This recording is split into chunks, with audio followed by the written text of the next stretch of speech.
Sukjiban, yung may sakit din po siya, may fever po siya, yung may iyak na iyak po.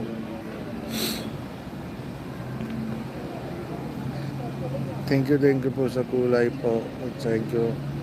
Sana mapayag kayo ng hindi mang-cremate ni Kuya Robin para makita na anak nila.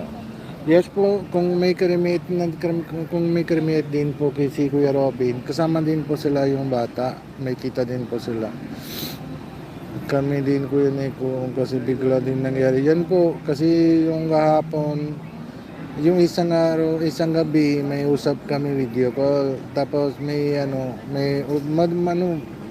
ayos lang usap kami yung isang gabi.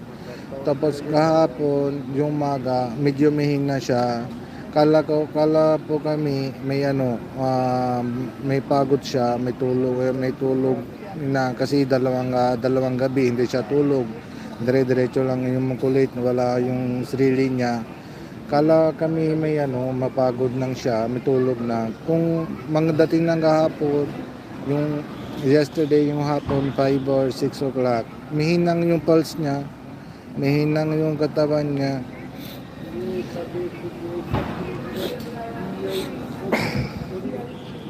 Thank you po sa Ma'am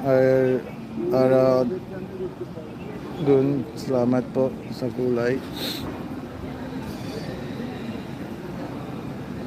Ang saya ni Kuya Robin nang nakita ni Kalingap Alvin. Yan po, wala po tayo magagawa. Paano naman yung sunod po.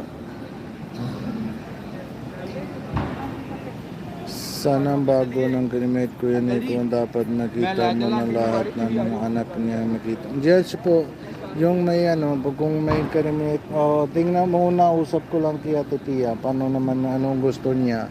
Tapos siyempre may hintay din si mama, mausap ng sa akin yung kanina, sabi daw, pwede daw madalang yung body ni Kuya Robin dito sa India para makita ko lang mukha niya.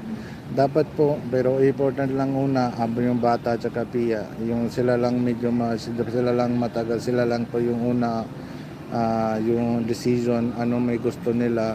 Usap ko lang Ate Pia, yung kung cremate lang po, pero kasama din po yung sila la bata para makita din po sila yung mukha, yung paano yung cremate pa. Kasi depende lang sa yung religion dito sa amin sa India, iba ng religion, iba yung cremate po. Yung Sikh religion, yung may cremate, alam din po ninyo lahat na hindi ako kailangan ng mga explain po, kasi syempre may yung kung may gusto nila yung may living, tingnan po natin kung anong decision ni Ate Pia at yung bata, anong gusto nila, anong sabi ni Kuya Robin yung kila bata. Yung syempre minsan dati po yung yung mausap ng sa bahay lang, may gagawin kung may kunwari yung parang halimbawa sabi niya, kung halimbawa may nangyari nang sa akin masama, wala na ako, may dala kayo sa yung